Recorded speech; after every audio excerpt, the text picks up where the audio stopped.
तो आज का टॉपिक है AC, alternating current. Alternating current ऐसा करंट जिसका पीक वैल्यू यानी मैक्सिमम वैल्यू कांस्टेंट रहता हो और उसका डायरेक्शन पीरियोडिकली चेंज करेगा, उसको एसी कहते हैं, है ना। तो इसका डेफिनेशन होता है current whose maximum value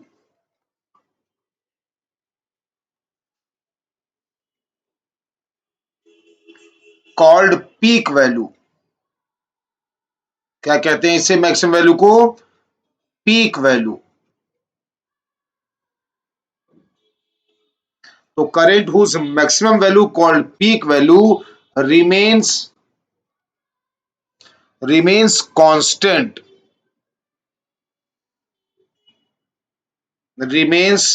constant in its every cycle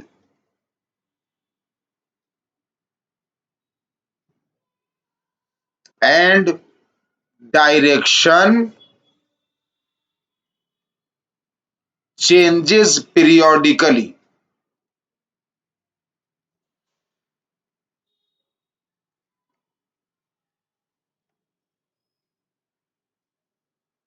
Is called AC। पढ़िए क्या लिखा है, current whose maximum value called peak value remains constant in its every cycle। तो ऐसा करंट जिसका मैक्सिमम वैल्यू, उसे आप पीक वैल्यू भी कहते हैं, हर साइकिल में कांस्टेंट बना रहे लेकिन डायरेक्शन पीरियोडिकली चेंज करेगा, उसे हम लोग अल्टरनेटिंग करंट एसी कहेंगे। ठीक है ना। अब चार इंपॉर्टेंट टाइप के एसी हम लोग को पढ़ने हैं। जैसे पहला देखिए, ग्राफ में बना के दिखा रहा हूं मैं और उसके अकॉर्डिंग उसका नाम लिखते जाएंगे। जैसे मान लीजिए कि यह एक्स वाई फ्रेम है, इधर टाइम ले रहे हैं एक्स एक्सिस पर और वाई एक्सिस पर करंट का वैल्यू ले रहे हैं। तो मान लीजिए कि यह ग्राफ साइन ग्राफ बन गया। क्या बन गया, साइन ग्राफ बन गया। तो देखिए पीक वैल्यू मतलब क्या होता है, मैक्सिमम वैल्यू आई नॉट और नीचे की ओर माइनस आई नॉट दिख रहा है। तो क्या हो रहा है कि इस करंट का पीक वैल्यू हर साइकिल में कांस्टेंट है। इस करंट का पीक वैल्यू हर साइकिल में कांस्टेंट है और डायरेक्शन कभी पॉजिटिव कभी नेगेटिव, फिर पॉजिटिव में गया करंट फिर नेगेटिव में गया करंट, तो डायरेक्शन पीरियोडिकली चेंज कर रहा है। तो ऐसे ही करंट को लोग अल्टरनेटिंग करंट एसी कहते हैं। एक साइकिल मतलब समझते हैं आप, एक साइकिल मतलब एक वेव का पूरा हो जाना, एक पल्स का पूरा हो जाना। ये देखिए ये एक साइकिल हुआ, यहां से यहां शुरू करिए और एक साइकिल ये हो गया।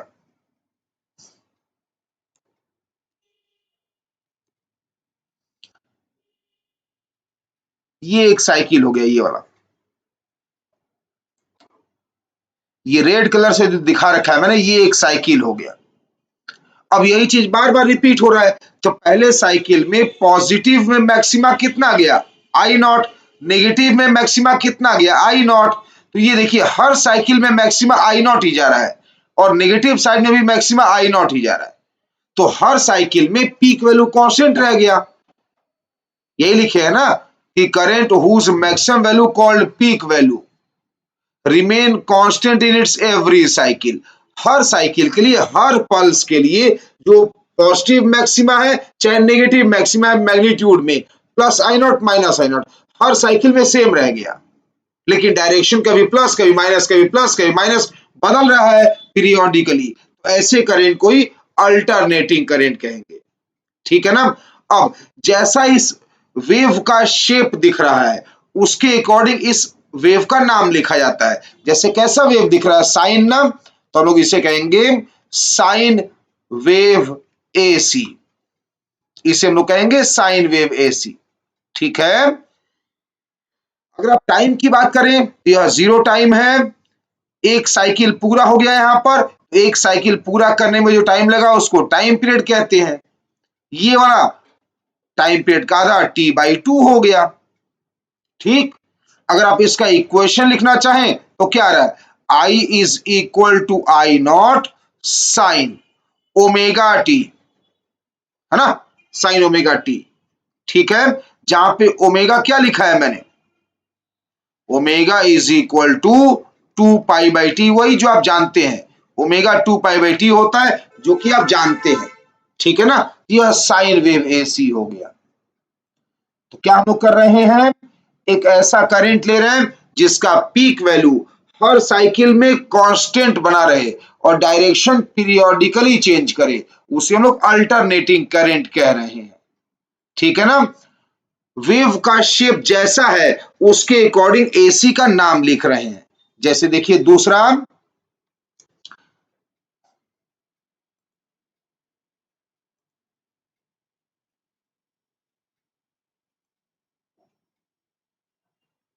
ये पहला हो गया। अब दूसरा देखिए, सेकंड।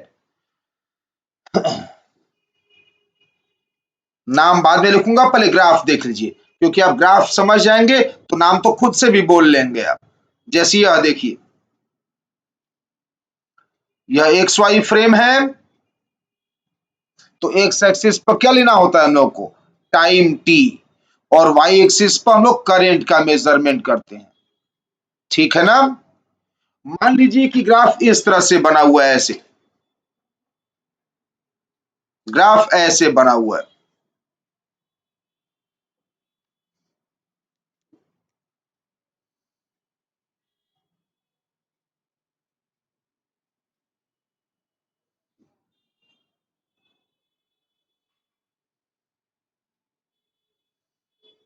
यही ग्राफ बार बार रिपीट हो रहा है।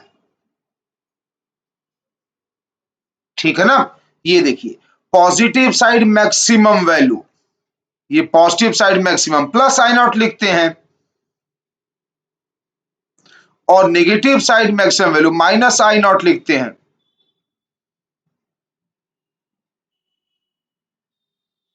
ठीक है ना। अब अगर इसके एक साइकिल की बात करेंगे आप, तो इसका एक साइकिल मैं बना के फिर से आपको दिखा दे रहा हूं। एक साइकिल मतलब एक पल्स, मतलब एक वेव। एक वेव जैसे कि यहां पर यह है, ये एक साइकिल हो गया, ये रेड कलर से जो मार्क करा वो एक साइकिल पूरा हो गया, ये हो गया एक साइकिल। यहां से ओरिजिन शुरू किया, आप ऊपर गए, यहां पे आए, फिर इधर आए, और देखिए ये एक साइकिल हो गया ये। अब यही ग्राफ बार बार रिपीट होगा, तो इसी को हम लोग एक साइकिल या एक पल्स कहेंगे, है ना। ये टाइम 0 टाइम होगा, ये टाइम t हो गया, तो ये बीच वाला T/2 हो गया। ठीक। तो इसका इक्वेशन क्या लिख सकते हैं आप, इसका इक्वेशन लिख सकते हैं, प्लस आई नॉट करेंट है जब टाइम 0 से लेकर T/2 तक है, और माइनस आई नॉट करेंट है जब टाइम T/2 से लेकर t तक है।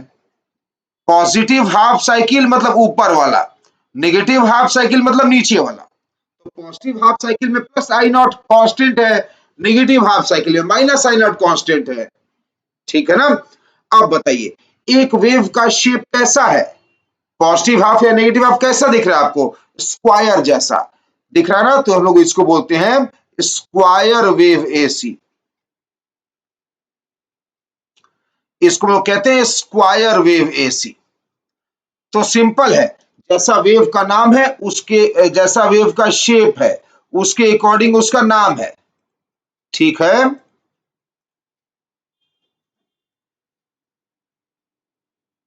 तीसरा देखिए, 4 इंपॉर्टेंट टाइप के एसी हम लोग को पढ़ने होते हैं अपने सिलेबस के अकॉर्डिंग। तो तीसरा है थर्ड।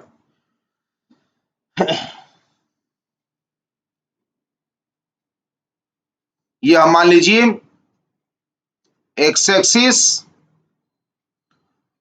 वाई एक्सिस,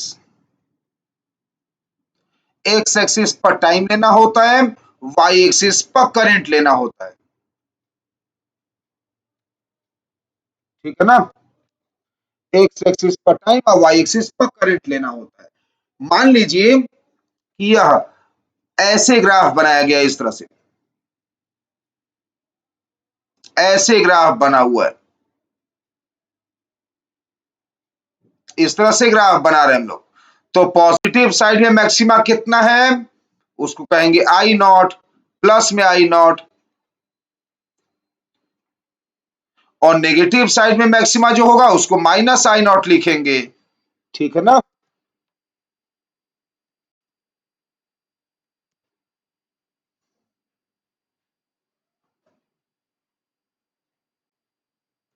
एक साइकिल फिर आपको ट्रेस करके दिखा दे रहा हूं मैं।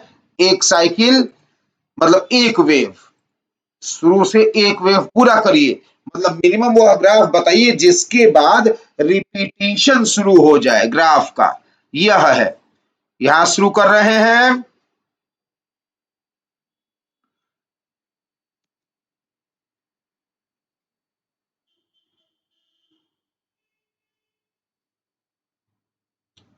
ये हो गया। अब फिर ऐसे साइकिल रिपीट हो रहा है बार बार, तो ये एक पल्स या एक साइकिल कहलाता है। ठीक है ना, तो ये टाइम 0 हो गया, ये टाइम हो गया टी, है ना। यहाँ पे आएगा t/4, तो एक काम करता हूं यहां तक लिखता हूं, ये बताइए क्या होगा यहाँ पर, यहाँ पर क्या टाइम होगा, t/4 होगा ना, t/4 होगा ना, तो ये t/4 हो गया। तो अगर इसका इक्वेशन आप लिखते हैं तो देखिए, जहां तक आपको आसानी से इक्वेशन लिखने में आ जाए बस वहीं तक लिखिए। पूरे वेव का इक्वेशन लिखना हर बार जरूरी नहीं होता है। जैसे आई इज इक्वल टू ये स्ट्रेट लाइन, इस स्ट्रेट लाइन का इक्वेशन लिख दीजिए, ये जो स्ट्रेट लाइन दिख रहा है 0 से t/4 तक, इस स्ट्रेट लाइन का इक्वेशन लिख दीजिए। तो y is equal to m x लिखेंगे, ओरिजिन से पास हो रहा ना, तो सी तो 0 हो गया, y is equal to m x लिखेंगे आप। एम क्या होता है, स्लोप, परपेंडिकुलर बाई बेस, होता है कि नहीं होता है, परपेंडिकुलर बाई बेस। तो परपेंडिकुलर आई नॉट हो गया, अब बेस हो गया t/4, ये वाला टाइम t/4, तो आई नॉट अपॉन t/4 यानी 4 आई नॉट बाई टी, ये हो गया स्लोप। तो y बराबर m इंटू एक्स, मतलब टाइम t ले रहे हैं हम लोग, कब से कब तक, 0 से लेकर टाइम जब तक t/4 ना हो जाए। तो ये इसका इक्वेशन हो गया। ठीक है ना, अब बताइए, एक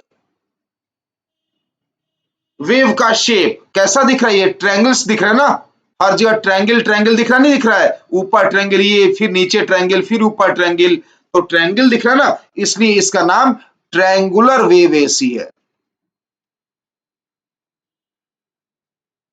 इसे हम लोग कहेंगे triangular wave, triangular wave AC इसे कहेंगे हम लोग। तो आप जहां तक कंफर्टेबली इक्वेशन लिख सकें बस वहीं तक लिखने की कोशिश करिए, पूरा यहां से वहां तक लिखने की जरूरत नहीं है। ठीक है ना, जहां तक आप आसानी से इक्वेशन लिख सकते हैं, जैसे t/4 तक, t/4 तक हम लोग इजिली इक्वेशन लिख पाए हैं, तो जहां तक आसानी से इक्वेशन आप लिख पाइए वहीं तक इक्वेशन लिखिए, उतना ही से काम चल जाएगा। हम लोग फिजिक्स पढ़ रहे हैं, मैथमेटिक्स यहाँ पर कोई खास नहीं यूज हो रहा है। ठीक है ना, और एक फोर्थ लास्ट टाइप का अल्टरनेटिंग करंट, एक और है चौथा। ये देखिए, ये हम मान लिया टाइम एक्सिस, और इधर मान ले रहे हैं लोग करंट बनाएंगे, इधर वाई एक्सिस पर क्या बना रहे हैं, बार बार करंट बना रहे हैं वाई एक्सिस पर, तो वाई एक्सिस पर बनाएंगे करंट ना, इधर लेंगे आई।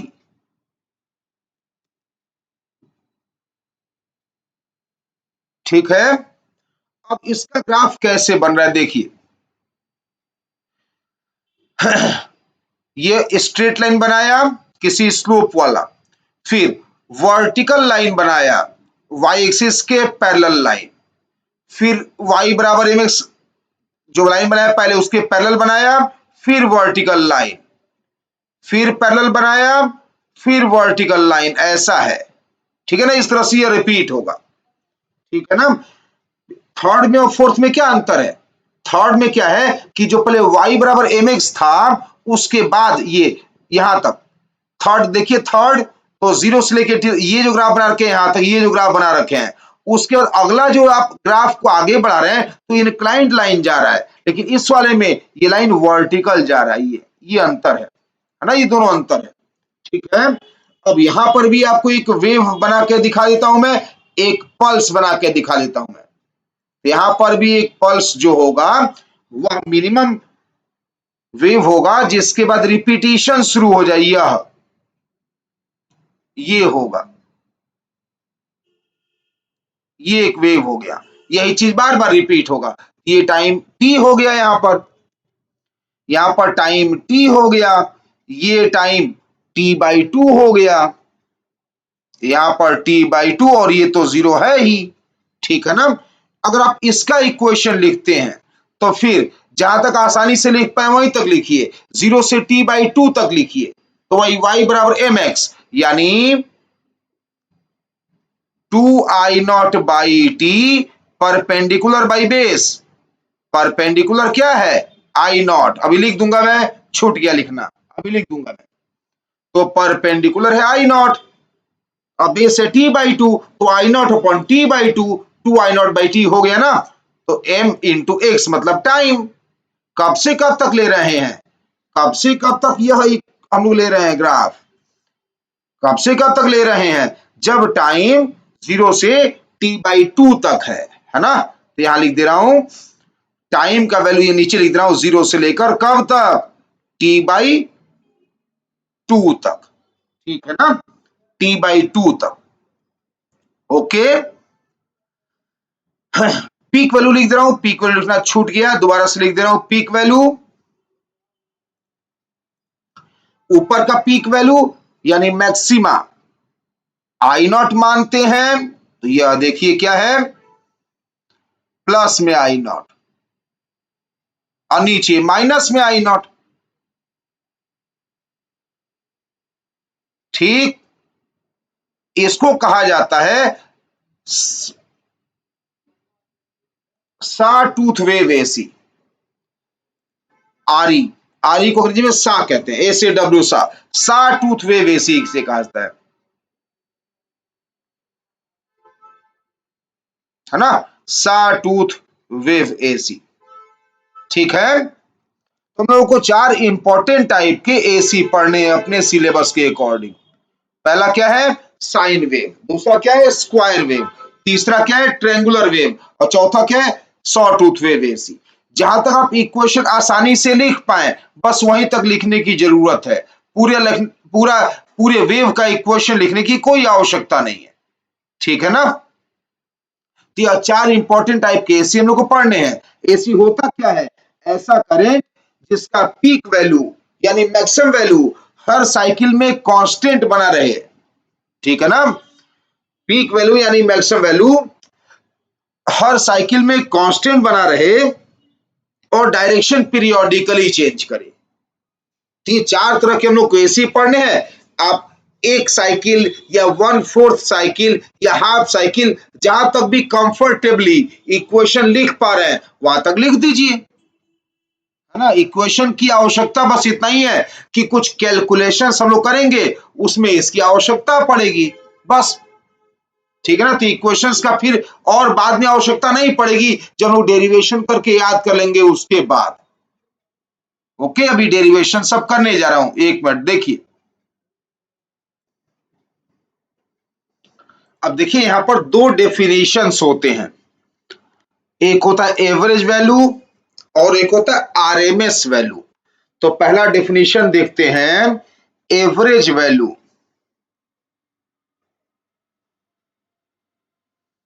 Average value of AC, AC का एवरेज वैल्यू। अब बताइए, पहले आपको समझा दूं मैं, जैसे मान लीजिए आप एवरेज वैल्यू किसी भी फंक्शन का निकालना चाहते हैं।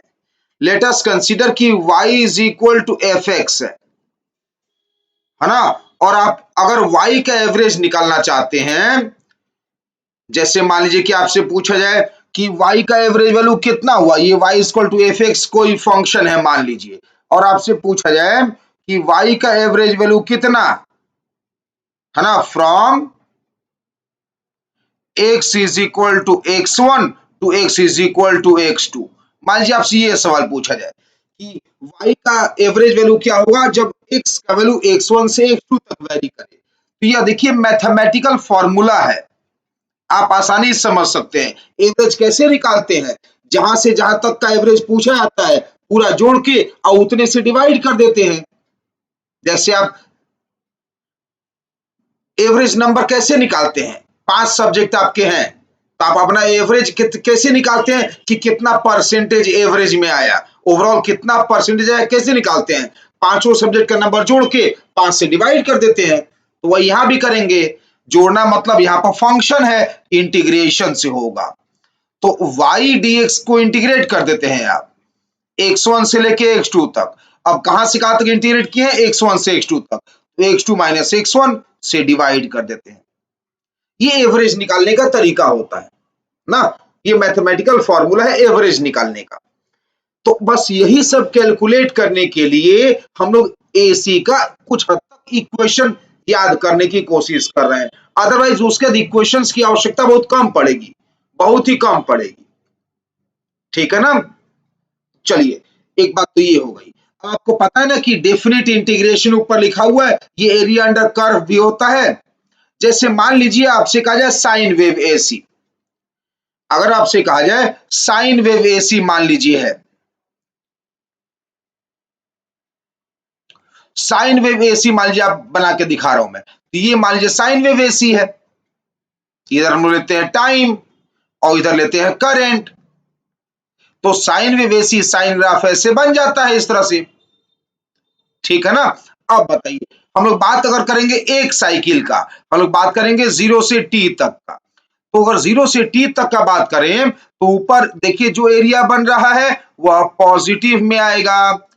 मैं क्या बोल रहा हूं, डेफिनेट इंटीग्रेशन लिखा ना एवरेज के डेफिनेशन में, ये एवरेज के डेफिनेशन में डेफिनेट इंटीग्रेशन है ना न्यूमरेटर, तो मैं इसी की चर्चा कर रहा हूं, इस फॉर्मूले की चर्चा कर रहा हूं। अब डेफिनेट इंटीग्रेशन जब एरिया अंडर कर्व होता है तो ऊपर हाफ साइकिल तक 0 से t/2 तक जितना पॉजिटिव बन रहा है, t/2 से लेकर t तक उतना नेगेटिव एरिया बन रहा है।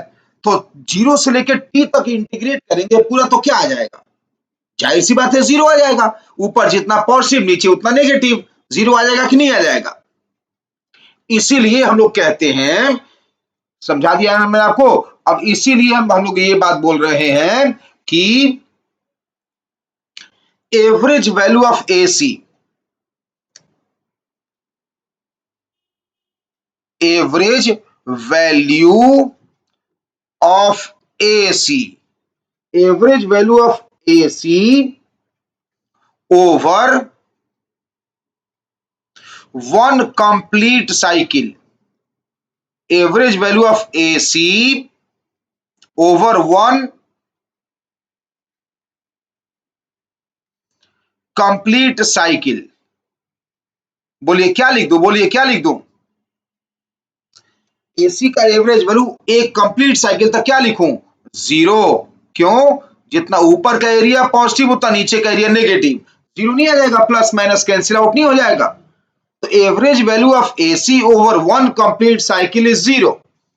ठीक है ना, इसलिए एक साइकिल का एवरेज पूछा ही नहीं जाता है आपसे, क्योंकि वो तो आप खट से बता देंगे 0। एक साइकिल का एवरेज पूछा ही नहीं जाता है। Therefore average value of AC, average value of AC is defined over either positive half और नेगेटिव हाफ साइकिल। तो हम लोग average value of AC define करते हैं या तो ऊपर का पॉजिटिव हाफ लेकर या नीचे का पॉजिटिव हाफ लेकर। एक फुल कंप्लीट साइकिल में एवरेज वैल्यू क्योंकि 0 आ जाता है अगर आपसे कोई पूछे एवरेज वैल्यू ऑफ एसी बताइए और इसके आगे कुछ ना बोला जाए क्वेश्चन में, तो आप हाफ साइकिल वाला एवरेज बताएंगे। अगर आपसे कहा जाए फुल साइकिल में एवरेज कितना आता है, तो आप कहेंगे फुल वन कंप्लीट साइकिल में एवरेज 0 आएगा, है ना। लेकिन अब सर पूछा है आपसे कि what is the average value of sine wave AC, तो एग्जामिनर का मतलब है या तो पॉजिटिव हाफ में आप डिफाइन कर रहे हैं एवरेज, या फिर नेगेटिव हाफ में डिफाइन कर रहे हैं एवरेज, ठीक है ना। तो कंप्लीट साइकिल का एवरेज वैल्यू हमेशा 0 आएगा। तो कंप्लीट साइकिल का एवरेज नहीं निकाल के किसी भी पॉजिटिव हाफ या नेगेटिव हाफ का एवरेज पता करेंगे। ओके, अब कैलकुलेशन सब एक साथ करेंगे। इससे पहले एक और डेफिनेशन है, वह भी जान लेते हैं, फिर कैलकुलेशन एक साथ करेंगे। अगला डेफिनेशन होता है इफेक्टिव वैल्यू।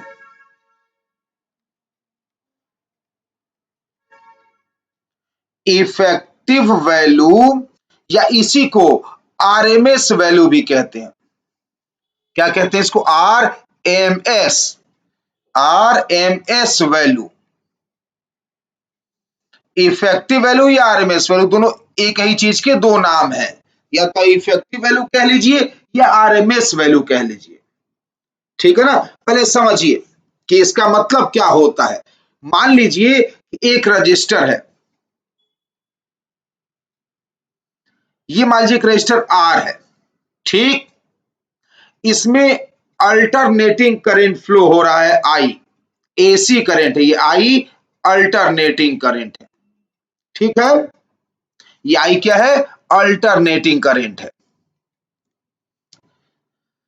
अब मान लीजिए किसी और केस में, किसी सेकेंड केस में वही रजिस्टर आर लिया आपने और इसमें कांस्टेंट करंट फ्लो हुआ, इसमें यह करंट कांस्टेंट करंट है, यह वेरिएबल नहीं है, ये कांस्टेंट करंट है, ठीक। इसी कांस्टेंट करंट को इफेक्टिव वैल्यू या आरएमएस वैल्यू कहेंगे। कब? ये बता रहा हूं, तो अभी लिख दे रहा हूं, इसी हम लोग इसी को आरएमएस वैल्यू कहेंगे, कांस्टेंट करंट को, या इफेक्टिव करंट कहेंगे। कब? यह देखिए, बताइए। अगर आपसे कहा जाए कि टी टाइम में, 0 से लेके टी टाइम में जब पहला केस देखे आप, तो हीट प्रोड्यूस कितना हुआ? एच। हीट प्रोड्यूस कैसे निकालते हैं? आई स्क्वायर आर टी लगाते हैं ना। क्या लिखते हैं आप? आई स्क्वायर आर टी लगाते हैं ना, आई स्क्वायर आर टी। लेकिन वेरिएबल करंट है तो आई स्क्वायर आर डी टी को इंटीग्रेट कर लेंगे 0 से लेकर टी तक, है ना। 0 से लेकर जो भी टाइम टी लेना चाहे, 0 से लेकर टी तक इंटीग्रेट कर लेंगे, बिकॉज आई अल्टरनेटिंग करंट है तो वेरिएबल है, तो इसका तो वैल्यू बदलता रहता है ना, कभी प्लस में चला जाता है, कभी माइनस में चला जाता है कि नहीं। तो मान लीजिए 0 से टी टाइम तक हीट प्रोड्यूस हुआ पहले केस में एच, ठीक। अब सेकेंड केस में कांस्टेंट करंट है, तो जब कांस्टेंट करंट होगा तो हीट प्रोड्यूस के लिए इंटीग्रेशन नहीं करना पड़ेगा, डायरेक्ट आ जाएगा, ये I square r into t direct आ जाएगा। ये कांस्टेंट करंट का ही नाम हम लोग क्या लिख रहे हैं? इसी कांस्टेंट करंट लोग क्या बोलना चाहते हैं आप? आर एम एस, है ना, ठीक है। तो कोई कांस्टेंट करंट यानी आरएमएस वैल्यू का करंट सेम रेजिस्टेंस आर से, सेम रेजिस्टेंस आर से उतना ही टाइम टी में अगर सेम हीट प्रोड्यूस करे, यहां पे एच तो हीट प्रोड्यूस यहां भी एच, सेम हीट प्रोड्यूस करे तो उस कांस्टेंट करंट को ही आरएमएस करंट कहते हैं, ठीक है ना। समझ में आ गई बात? नहीं आई? देखिए लिख दे रहा हूं, लिख दे रहा हूं।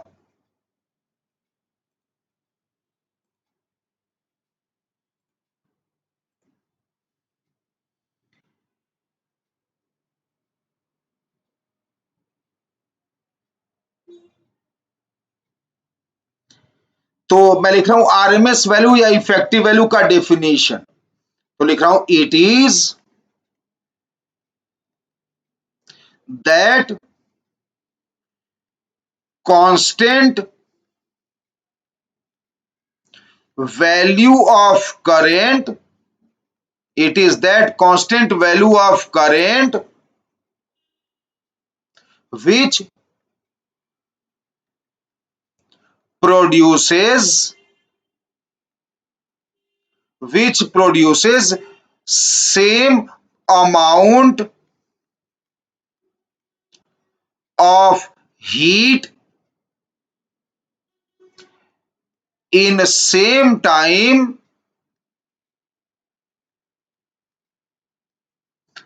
as AC has produced, है ना?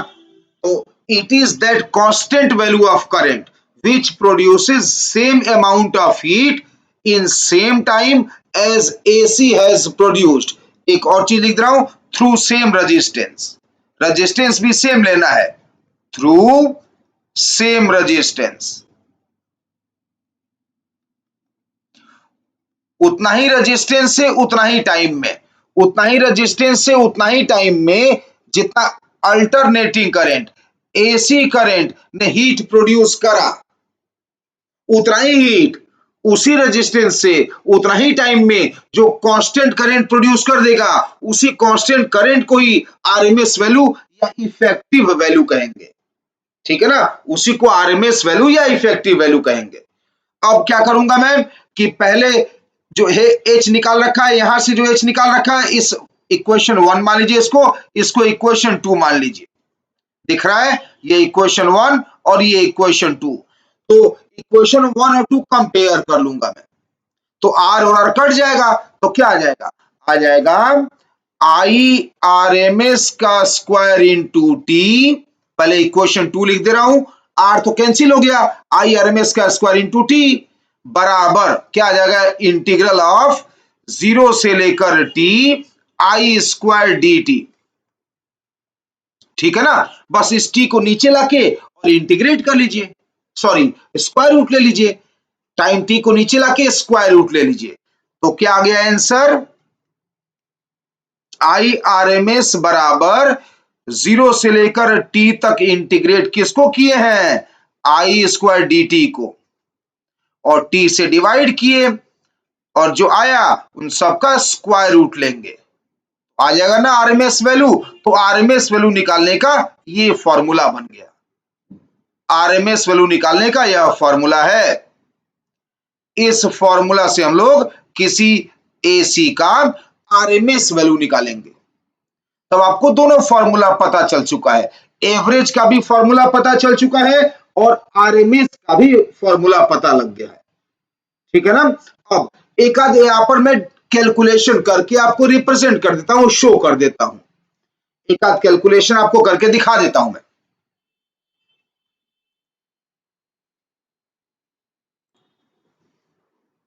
तो जो डेफिनेशन हम लोगों ने अभी पढ़ा और जो फॉर्मूला डिराइव किया एवरेज वैल्यू और आरएमएस वैल्यू का, इस पर मैं आपको अब एक दो कैलकुलेशन करके रिप्रेजेंट करता हूं, शो करता हूं। जैसे मान लीजिए हम लोग पहले एज्यूम करें, दो एग्जांपल दूंगा मैं, पहले एज्यूम करें sine wave, sine wave AC मान लीजिए पहले एज्यूम करते हैं आप। तो साइन वेव एसी में आई एवरेज निकालेंगे, क्या फॉर्मूला बताया था मैंने, सबसे पहले तो यह बताया था आपको कि जब कभी भी अल्टरनेटिंग करंट एसी का एवरेज निकालना हो तो या तो पॉजिटिव हाफ के लिए निकालते हैं या फिर नेगेटिव हाफ साइकिल के लिए निकालते हैं। चलिए मैं पॉजिटिव हाफ साइकिल एज्यूम करता हूं, तो 0 से t/2 हाफ तक एज्यूम करेंगे, हाफ तक, है ना, और क्या लिखेंगे, आई डी टी का इंटीग्रेशन, हाफ लिया है तो यहां क्या लिखेंगे, जो लिमिट लिया उसी का डिफरेंस, यही ना, यही फॉर्मूला अप्लाई करेंगे।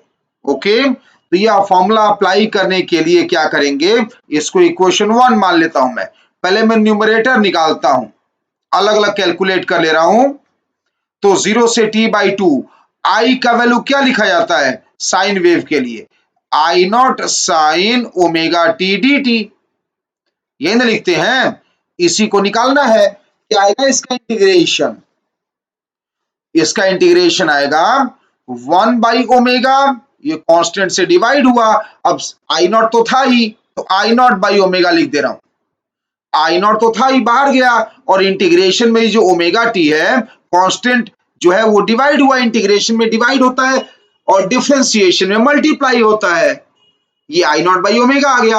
अब साइन का इंटीग्रेशन क्या होता है, माइनस कॉस, तो minus cos omega T. Limit क्या लगाना है इसका, 0 से लेकर t/2, यही सिंप्लीफाई करना है आपको। तो minus I naught by omega तो था ही, लिमिट लगा रहा हूं मैं, अपर लिमिट। ओमेगा का वैल्यू क्या रखा जाता है, ओमेगा क्या बताया था, 2π/t। ये क्या लिख दिया हमने, ओमेगा, ये लिख दिया ओमेगा। अब यहाँ t के जगह लिमिट लगा रहा हूं, ये लिखा मैंने, ये ओमेगा लिखा ये वाला। अब मैं t के जगह ये लिमिट लगाने जा रहा हूं, क्या लिखूं, t/2। अब माइनस, जब 0 लिखेंगे तो 0 ही आएगा, कॉस 0 बन जाएगा। क्या आया बोलिए, माइनस आई नॉट, फिर ये जो ओमेगा है उसको क्या लिखा जाता है, 2π/t। लिखते हैं ना, लिखते नहीं लिखते हैं, सही कर रहा हूं ना मैं, ठीक है। तो कितना आ गया बोलिए, कॉस t से t कटा, 2 से 2 कटा, कॉस पाई -1, और ये कितना है, -1। कितना आ गया बोलिए, यह कितना आ गया बोलिए, ब्रैकेट में कितना आया, -2 आया ना, -2 आया, तो माइनस माइनस कट गया, 2 कट गया, तो क्या आ गया, पहले तो प्लस में आ गया, कितना आ गया बोलिए, आई नॉट इंटू टी। देख लीजिए, कैलकुलेशन सही कर रहा हूं ना मैं, चेक करते जाइएगा, अगर कुछ गलत हो तो करेक्शन अपने आप कर लीजिएगा कैलकुलेशन से। अब फ्रॉम इक्वेशन वन का हेल्प ले रहा हूं मैं, तो इक्वेशन 1 से क्या लिखा जाए, आई एवरेज, न्यूमरेटर निकाल चुका हूं मैं, कितना आया, आई नॉट टी बाई पाई भी है ना, पाई छूट गया यहां पर, आई नॉट टी बाई पाई आया, ये पाई नीचे का था ना, ये पाई, तो आई नॉट टी बाई पाई आया, तो न्यूमरेटर आया आई नॉट टी बाई पाई, और डिनोमिनेटर क्या है, t/2, टी और टी कट गया, और एवरेज वैल्यू कितना आ गया बोलिए, 2 आई नॉट बाई पाई। क्या average value, 2 I naught by pi है ना। तो अल्टरनेटिंग करंट अगर आप एसी ले रहे हैं, साइन वाला, कौन सा एसी ले रहे हैं, साइन वाला, तो उसका एवरेज वैल्यू क्या आ गया, 2 आई नॉट बाई पाई, ठीक है ना। इसी तरह से आप आरएमएस वैल्यू जब निकालेंगे इसका, जब आप आरएमएस वैल्यू निकालेंगे, तो आरएमएस वैल्यू का फॉर्मूला क्या होता है, आरएमएस वैल्यू का फॉर्मूला होता है 0 से लेकर t तक, I square d t divided by t का स्क्वायर रूट। रटिए, फॉर्मूला डिराइव किया हुआ है, ठीक, ये इक्वेशन 1 है। अब मैं क्या करूंगा, फिर न्यूमरेटर निकालूंगा अलग से, सिंप्लीफाई कर लूंगा, बाद में इक्वेशन 1 में रख दूंगा मैं।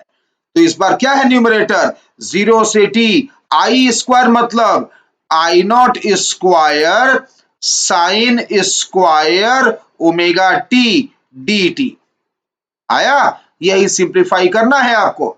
कितना आ रहा है बोलिए, यह आई नॉट स्क्वायर, ठीक है ना, सिंप्लीफाई करना है यार, मैं कैलकुलेशन नहीं करूंगा ना, मैं कैलकुलेशन नहीं करूंगा, आप करते रहिएगा कैलकुलेशन। अब इंटीग्रेशन सिंपल इंटीग्रेशन है, ये भी आप नहीं कर पाएंगे क्या, तो काय लिए पढ़ रहे हैं फिर, ये आप इतना ही सिंपल से इंटीग्रेशन कर सकते हैं।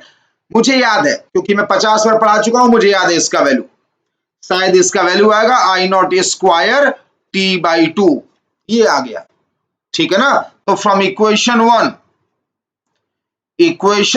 से इक्वेशन 1 में सब्स्टिट्यूट करूंगा मैं, तो आई आर एम एस बराबर, न्यूमरेटर क्या रखूं मैं, आई नॉट स्क्वायर t/2, और डिनोमिनेटर t था, रूट लगाइए, टी और टी कट गया, और आरएमएस वैल्यू कितना आ गया, आई नॉट बाई √2, ये आ गया RMS value.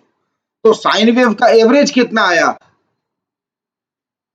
2 I naught by pi, sine wave का एवरेज कितना आया, 2 आई नॉट बाई पाई, और आरएमएस कितना आया, आई नॉट बाई √2, ठीक है ना। चलिए, एक एग्जांपल मैं आपको और लिख रहा हूं, कोई भी एक एग्जांपल मैं आपको और करके दिखा दे रहा हूं। जैसे मान लीजिए कोई भी और एग्जांपल ले लेता हूं, ट्रायंगुलर वेव भी ले लेता हूं। चलिए ट्रायंगुलर वेव ही ले लेता हूं। दूसरा एग्जांपल देखिए, ट्रायंगुलर वेव ले लेता हूं।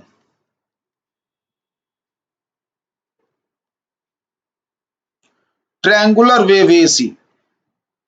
ट्रायंगुलर वेव एसी का इक्वेशन याद है? नहीं याद है तो याद करने की आवश्यकता भी नहीं है ना?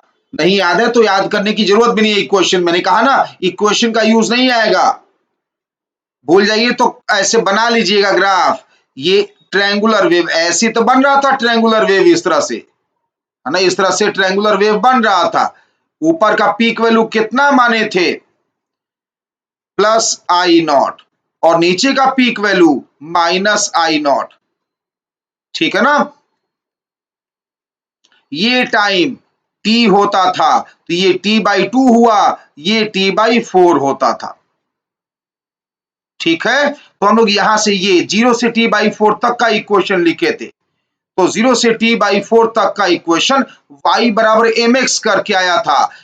परपेंडिकुलर हो गया I0, बेस हो गया t/4, तो perpendicular I0 upon t/4, 4I0/t, ये हो गया slope I into x, y बराबर mx, एक्स एक्सिस पर टाइम है। ये कहां से कहां तक वैलिड था? 0 से t/4 तक। यही बोल रहा हूं, ना याद हो तो कोई जरूरत नहीं है, आप ग्राफ बनाइए और इक्वेशन तुरंत लिख दीजिए।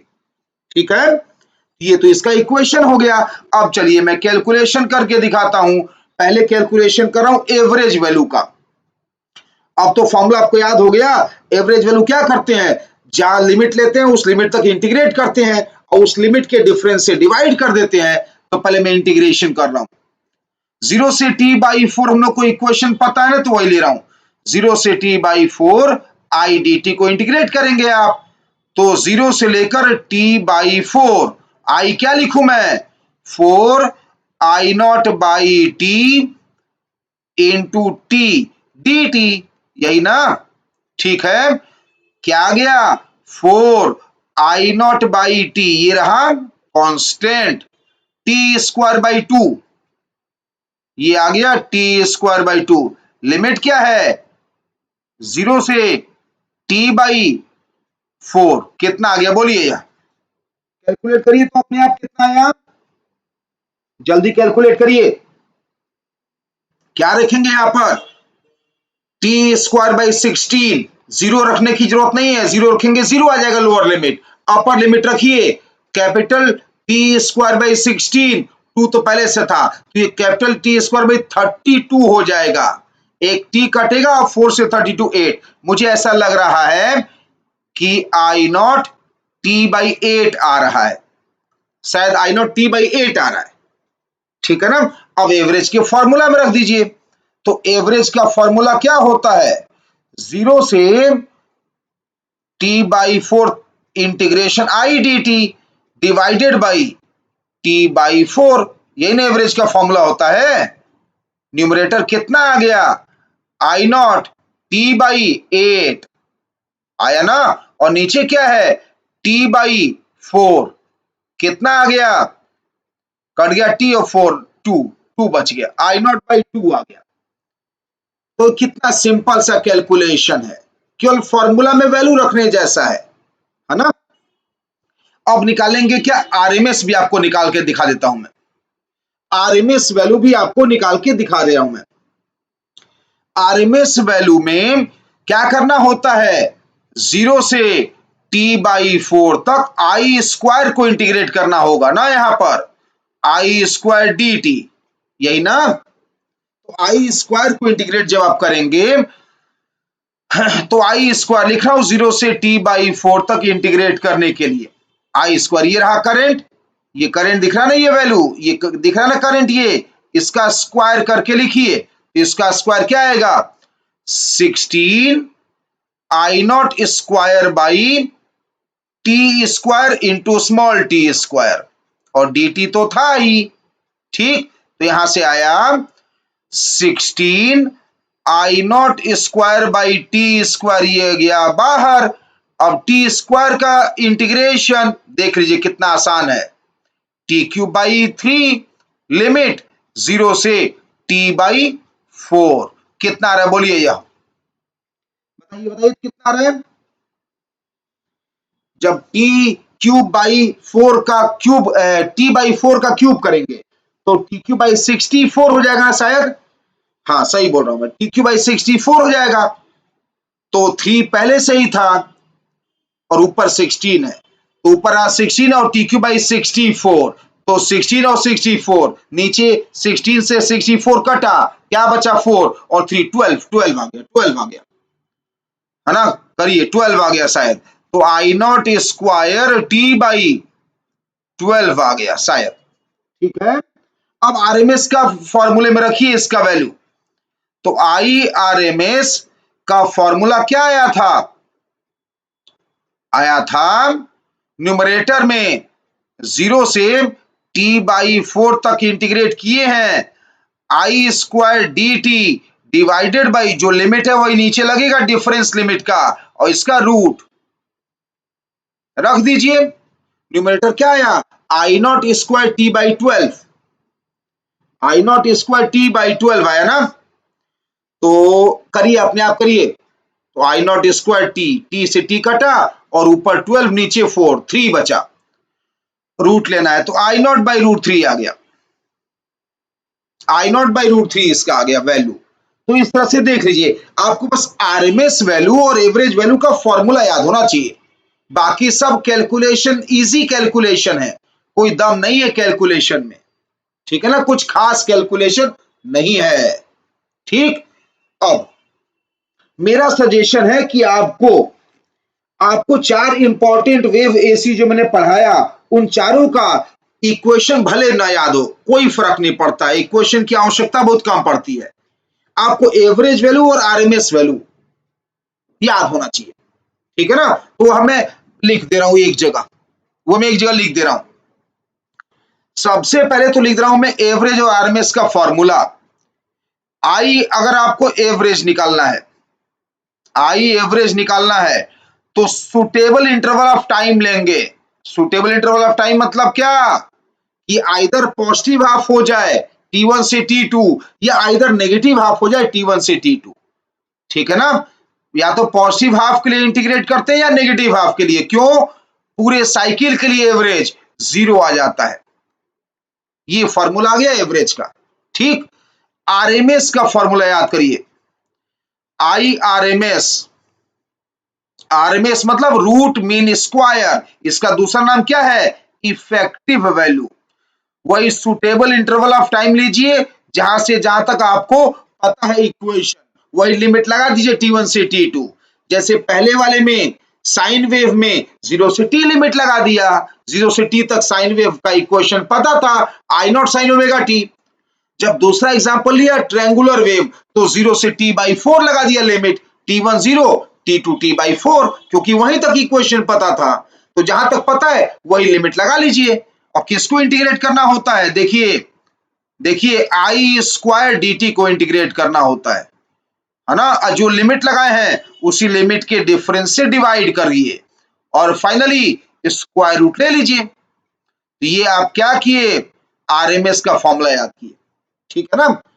हाँ, अब मैं कह रहा हूं कि जो 4 इंपॉर्टेंट वेव्स हैं, उन 4 इंपॉर्टेंट वेव्स का आपको याद होना चाहिए एवरेज और आरएमएस वैल्यूज। ठीक है ना, एवरेज और आरएमएस वैल्यूज आपको याद होना चाहिए। ठीक, तो एक टेबल बना दे रहा हूं मैं, उस टेबल में आरएमएस और एवरेज वैल्यू देख देख के मैं लिख दूंगा, देख देख के याद कर लीजिएगा। ठीक है ना, अभी टेबल ड्रॉ कर दे रहा हूं मैं, टेबल में सबका वैल्यू लिख दे रहा हूं मैं। तो देखिए एक टेबल बना दिया है मैंने, जिसमें पहले लिखूंगा एसी की, कौन से एसी की बात हो रही है, यहां लिखूंगा एवरेज वैल्यू और दूसरे में लिखूंगा आरएमएस वैल्यू। ठीक है ना, सबसे पहले मानिए साइन वेव,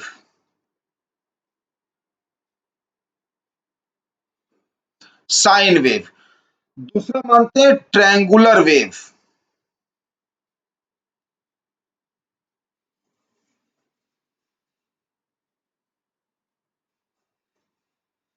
तीसरा मानते हैं सॉ टूथ वेव,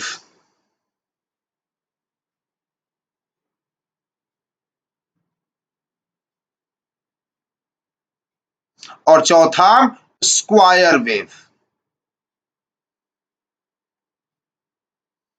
यही चार इंपॉर्टेंट टाइप एफएसी थे, यही चार के फॉर्मूला आपको याद करने हैं, ठीक है ना, यही चार के फॉर्मूला आपको याद करने हैं।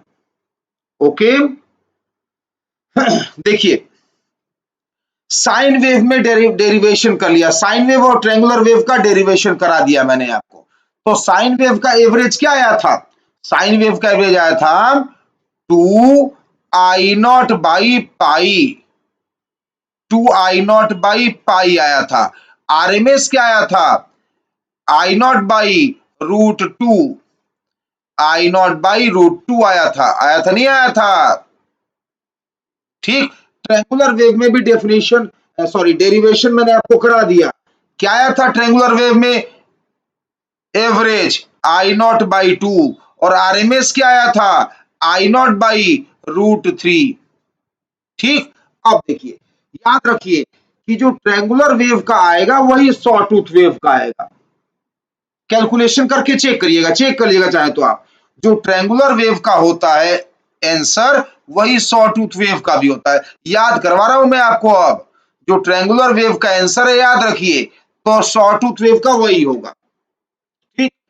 और स्क्वायर वेव सोचिए, स्क्वायर वेव तो कांस्टेंट था ना 0 से t/2 तक, कांस्टेंट था ना 0 से 2/t तक, प्लस I0 था और t/2 से लेकर t तक माइनस I0 था, तो कांस्टेंट वैल्यू था वो तो जो कांस्टेंट है उसका एवरेज भी वही रहेगा, आरएमएस भी वही रहेगा। तो इसका I0 और इसका I0 ऐसे याद करा दिया मैंने आपको, ठीक। तो मेन क्या है, मेन देखिए स्क्वायर वेव में याद करने की जरूरत ही नहीं है, ये तो कांस्टेंट है, तो इसका तो I0 जो पीक है जो मैक्सिमा है वही इसका एवरेज भी है, आरएमएस भी है। पीक वैल्यू याद रखिए वही इसका आरएमएस एवरेज है। साइन वेव का याद करिए, साइन वेव का याद करिए और ट्रायंगुलर सॉ टूथ वेव में कोई एक याद कर लीजिए क्योंकि दोनों का सेम आंसर है। तो ट्रायंगुलर वेव का चाहे सॉ टूथ वेव का याद करिए, सबसे इंपॉर्टेंट साइन वेव है। क्यों, क्योंकि गवर्नमेंट सप्लाई जो हम लोग घरों में यूज करते हैं एसी का वो साइन वेव ही होता है ना। तो कुछ भी ना कहा जाए साइन वेव ही मानेंगे आप, तो साइन वेव ही ज्यादा सवाल में आते हैं। क्यों, क्योंकि यही गवर्नमेंट सप्लाई इंडिया में साइन वेव का है।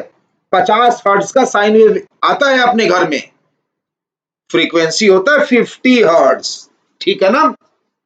तो इतने पॉइंट्स आपको याद रखने चाहिए। ओके चलिए अब पहला सवाल देखिए, पहला सवाल है right the equation of sine wave AC,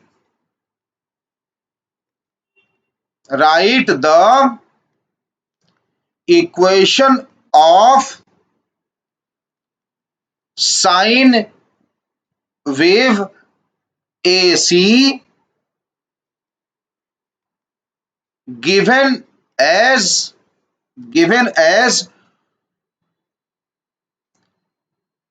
5 ampere 50 hertz, ऐसे दिया हुआ है 5 एम्पियर 50 हर्ट्ज दिया हुआ है। इसका इक्वेशन लिख के बताइए, है ना, इसका इक्वेशन लिख के बताइए। तो क्या होता है इक्वेशन, इक्वेशन होता है I is equal to I0 sine omega t, यही ना। तो हम लोग को इसमें क्या नहीं पता, I0 और ओमेगा, यही दो चीज नहीं पता, ठीक है ना। I0 और ओमेगा नहीं पता, अगर ये दो हम लोग गिवन डेटा से निकाल सकते हैं तो आंसर आ गया फिर, ठीक। तो देखिए सबसे पहले मैं ओमेगा निकाल रहा हूं, सबसे पहले मैं ओमेगा निकाल रहा हूं। तो ओमेगा, ओमेगा क्या होता है 2π/t, अच्छा है 2πf, ठीक। तो 2πf कितना दिया है 50, कितना आ गया 100 पाई, ओमेगा आ गया। अब बच गया I0, ठीक है ना। अब क्या बचा I0 बच गया। ओके I0 कैसे निकालेंगे, अब देखिए कन्वेंशन है, ये मान्यता है, ऐसा लिखा जाता है, यह रूल है कि जब भी इस तरह से दिया होगा तो ये तो फ्रीक्वेंसी दिया होता है, इसमें तो कोई डाउट नहीं है, हर्ट्ज में तो फ्रीक्वेंसी दिया होता है। ये याद रखिएगा जब भी ऐसे लिखा है तो ये आरएमएस वैल्यू दिया होता है, ये एजम्पशन होता है, ये मान्यता है, ये ध्यान रखिएगा कि जब भी ऐसे दिया है 5 एम्पियर 50 हर्ट्ज, 10 एम्पियर 50 हर्ट्ज या 2 एम्पियर 50 हर्ट्ज, तो ये जो लिखा है करंट वो आरएमएस वैल्यू दिया होता है। ये याद रखिएगा, जरूर याद रखिएगा, ये आरएमएस वैल्यू दिया होता है। तो देयरफॉर आरएमएस का फॉर्मूला लगाएंगे आप किसके लिए? साइन वेव के लिए। क्या होता है आरएमएस साइन वेव का? आई नॉट बाई √2, यही ना। यहां से आरएमएस क्या दिया है? आरएमएस वैल्यू क्या दिया हुआ है? जल्दी बोलिए, यानी यहीं लिख दे रहा हूं, this implies I naught is equal to √2 times I RMS. ठीक है ना, आई आरएमएस 5 दिया है तो 5 √2 एम्पियर। ठीक, याद रखिएगा कि जब भी इस तरह से दिया होगा ये करंट आरएमएस, करंट का आरएमएस वैल्यू दिया होता है, बस तो वैल्यू रख दीजिए। तो क्या आंसर आ गया? I is equal to I naught, I naught कितना आ गया? 5 √2, तो I is equal to I naught sine omega, omega भी निकल गया, कितना आ गया? 100 पाई, तो 100 पाई टी, ये आंसर आ गया। ठीक है ना, तो ये कन्वेंशन जरूर याद रखिएगा। ठीक है, ये कन्वेंशन जरूर याद रखिएगा। ओके, अब देखिए एक और सवाल करते हैं। क्वेश्चन नंबर 2 लिया, क्वेश्चन है कि अ वायर कैरीज, किसी वायर में करंट दिया हुआ है, a wire carries current,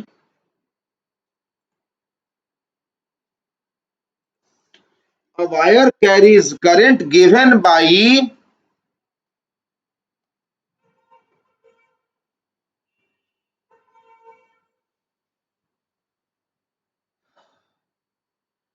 I is equal to I1 plus I2 sin omega T. किसी बार में ये करंट है जहां पे I1 I2 कांस्टेंट है, ये गिवन है कि I1 I2 कांस्टेंट है और ओमेगा तो आपको पता ही है 2 पाई बाई टी। तो ये सब क्वेश्चन में दिया हुआ है कि I1 I2 कांस्टेंट है and omega is 2 pi by T. अब आपसे पूछा गया है find effective current. Effective current मतलब क्या? आरएमएस करंट है ना, इन वायर, वायर में इफेक्टिव करंट या आरएमएस करंट, इसका मतलब क्या हुआ? इसका मतलब हुआ आरएमएस वैल्यू। इफेक्टिव वैल्यू मतलब आरएमएस वैल्यू, ये आपको निकालना है। तो मैंने आपसे जैसा कि कहा कि कुछ भी नहीं है सवाल में सिवाय कैलकुलेशन के, कैलकुलेशन बस करना है, बाकी कुछ भी दम नहीं है सवाल में, और कुछ नहीं है सिवाय कैलकुलेशन के। ठीक है ना, तो कैलकुलेशन करिए, फॉर्मूला लगाइए, बताइए आरएमएस अगर निकालना होता है तो आप क्या करते हैं? आरएमएस का फॉर्मूला याद है ना? आरएमएस का फॉर्मूला क्या आया था? देखिए आरएमएस का फॉर्मूला क्या लिखा हुआ है, ये लिखा हुआ है ना, ये फॉर्मूला लिखा है ना फॉर्मूला। न्यूमरेटर में क्या करना होता है? प्रॉपर लिमिट के साथ आई स्क्वायर dt को इंटीग्रेट करना होता है, अब फिर जो लिमिट है उसी के डिफरेंस से डिवाइड करके रूट ले लेना होता है। तो फिर वही करूंगा मैं, ये जो न्यूमरेटर है उसको पहले अलग से निकाल लूंगा, मैं न्यूमरेटर को अलग से निकाल लेते हैं। ओके, तो न्यूमरेटर में क्या करना होगा?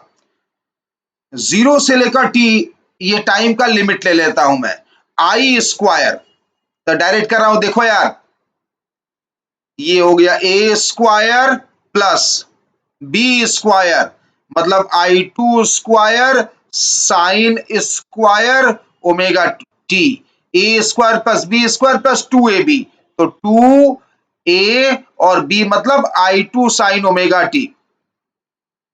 क्या लिख दिया मैं? लिख दिया आई स्क्वायर dt का इंटीग्रेशन। ठीक है, ओके, जल्दी से बताइए। चलिए I1 स्क्वायर तो कांस्टेंट है, ये तो बाहर आ गया, और dt का इंटीग्रेशन t, लिमिट लगाएंगे तो 0 से t तक t आ जाएगा, भैया कैलकुलेशन अपने आप से करिए।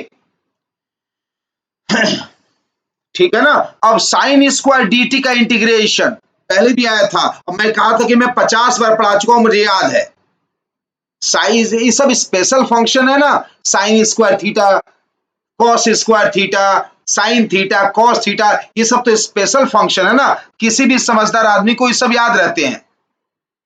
तो मुझे तो याद है ये I2 स्क्वायर क्या था, t/2, I2 स्क्वायर t/2, चाहे तो आप चेक कर लीजिएगा करके। अब थर्ड टर्म देखिए, थर्ड टर्म किसको इंटीग्रेट कर रहे हैं, साइन को।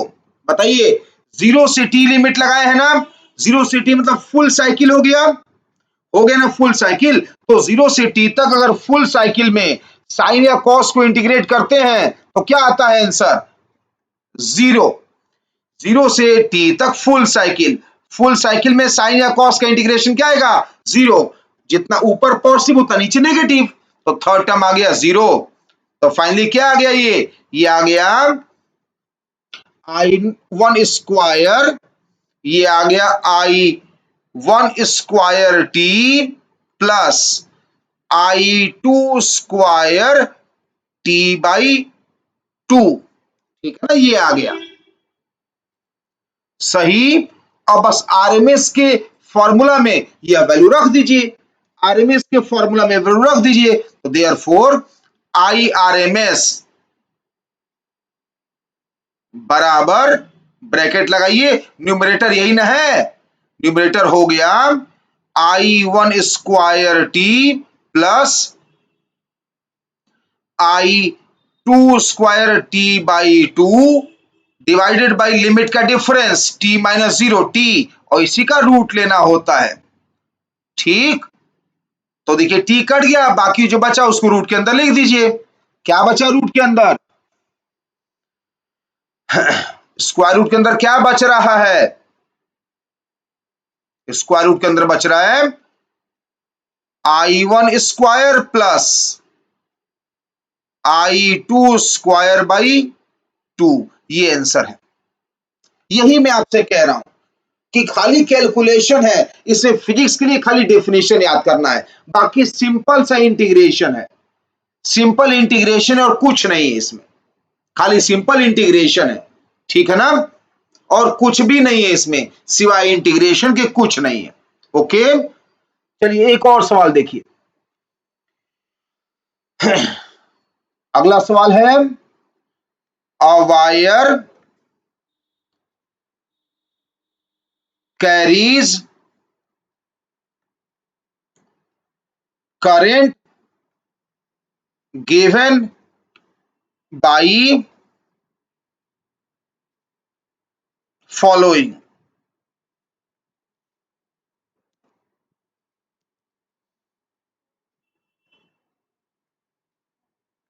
किसी वायर में ऐसा करंट फ्लो हो रहा है जो ग्राफ में बना के दिया हुआ है, ग्राफ में दिया हुआ है, यहां टाइम एक्सिस और यहां पर करंट, इधर करंट है, इधर ये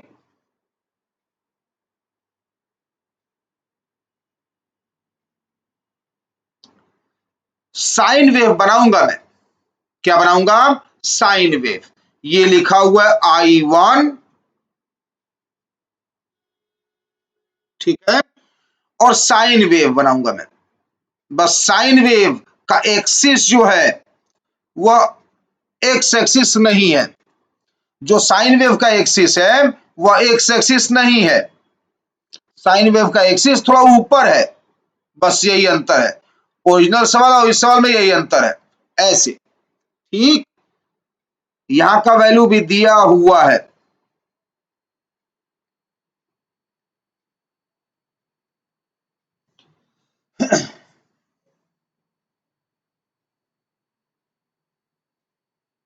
ये लिखा हुआ है I1 प्लस I2। ठीक, I1 प्लस I2, ऊपर का जो मैक्सिमम वैल्यू है वो I1 प्लस I2 दिया हुआ है। ठीक, और नीचे लिखा हुआ है I1 माइनस I2, ये ग्राफ दिया हुआ है। तो find IRMS RMS value of current क्या होगा, यह सवाल है। आरएमएस वैल्यू ऑफ करंट क्या होगा। मैं पूछ रहा हूं क्या आप इस ग्राफ का इक्वेशन लिख सकते हैं। मुझे लगता नहीं है बहुत ज्यादा दिक्कत आएगी, ग्राफ का इक्वेशन लिखने में बहुत दिक्कत आएगी ऐसा उम्मीद नहीं है मुझे। बताइए, तो बताइए ये कितना दिया है, ये पीक वैल्यू कितना दिया, ऊपर का पीक कितना दिया है बताइए। I1 से लेके I1 प्लस I2 कितना हुआ, I2 हुआ कि नहीं हुआ, हुआ ना, हुआ कि नहीं हुआ। I1 ये वैल्यू दिया है और ऊपर का वैल्यू I1 प्लस I2, तो गैप कितना हुआ I2 का, यानी पीक वैल्यू I2 हो गया, हो गया नहीं हो गया, पीक वैल्यू I2 हो गया।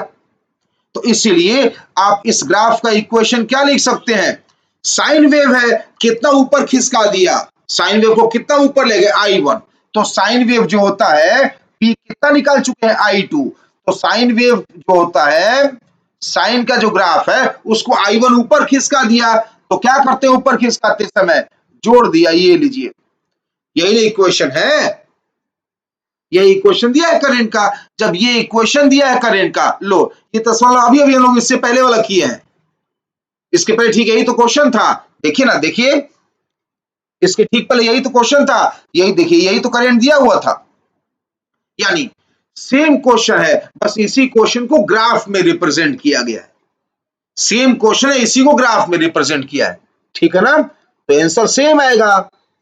तो therefore as per previous question,